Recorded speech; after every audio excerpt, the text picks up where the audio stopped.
Seuraavaksi siirrymme lähtevään pisteiden laskentaan, eikö näin? Esityöt on nyt tehty. Onneksi jäljellä on vielä illan suuri kliimaksi, kun saamme tietää, kuka on Suomen seuraava Euroviisu-edustaja. Onko se Koste? Nea River. Goldilocks. Viivi. Nelli Matula. Vai Erika Wigman?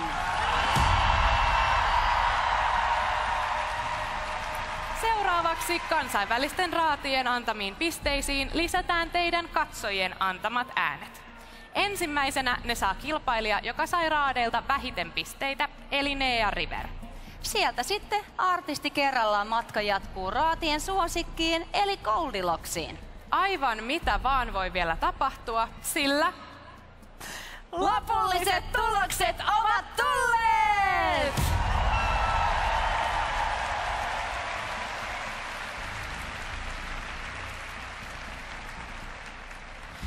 Ensimmäisenä yleisöpisteet lisätään Nea Riverin tämänhetkisiin pisteisiin. Hän saa yleisöltä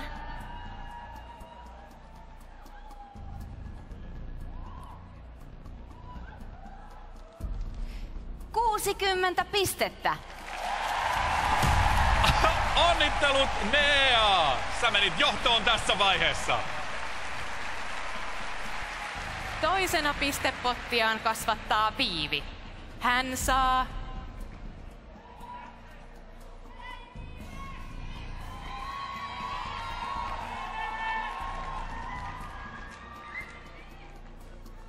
100 pistettä. Okei! Balladista tykätään. Onnittelut Viivi ja kärkeenhän se tomähti. Seuraavaksi yleisön antamat äänet lisätään Kosteelle. Hän saa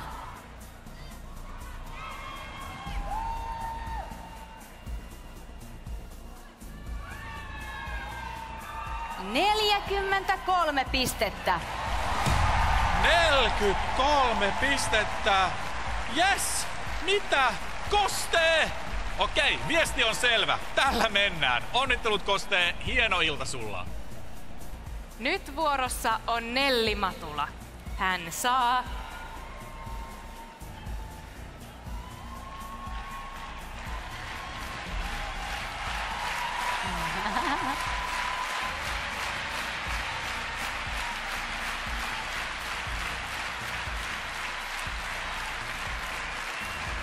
88 pistettä. Hieno suoritus Nelli. Yhteensä 138 pistettä. Se on tasoissa Viivin kanssa. Te olette molemmat tällä hetkellä ykkösinä. On aika paljastaa Erika Wigmanin yleisöpisteet. Hän saa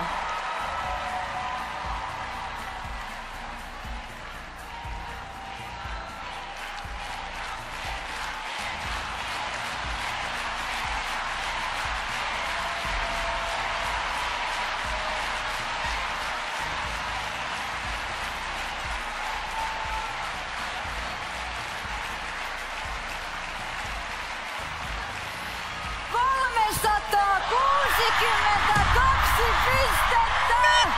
Mitä täällä tapahtuu? 365 yleisöpistettä Erika Wigmanille ja kirkkaaseen johtoon tässä vaiheessa. Onnittelut Erika Wigman, onnittelu Rosemary. Aivan mielettömät pisteet, 430 tällä hetkellä. Se on kirkas johtopaikka, mutta Goldilocksin pisteet puuttuu vielä. Aivan näillä näppäilimillä meille selviää, kumpi on UMK:n voittaja ja seuraava Suomen Euroviisu-edustaja. Erika Wigman vai Goldilocks?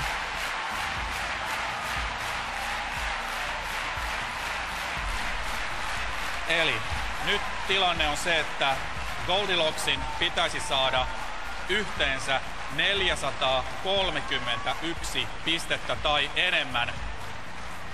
voittaakseen Erika Wigmanin. Eli Goldie, yhteispistemäärä, jossa kuulet 4, 3, 1 tai enemmän, sä oot voittaja. Viimeisenä yleisöpisteet lisätään Goldilocksille. Yleisöäänien jälkeen hänen pistemääränsä on. Tossa on paljon kurottavaa. Yhteensä 431 tarvittas nyt.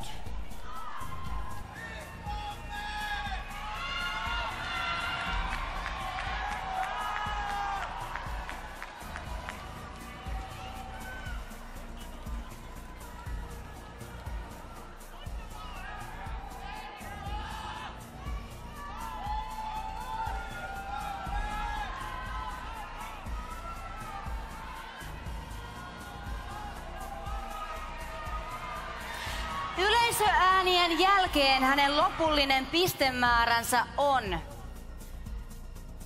303 pistettä, mikä tarkoittaa, että Erika Wigman on UMK:n voittaja ja Suomen seuraava Euroviisu-edustaja.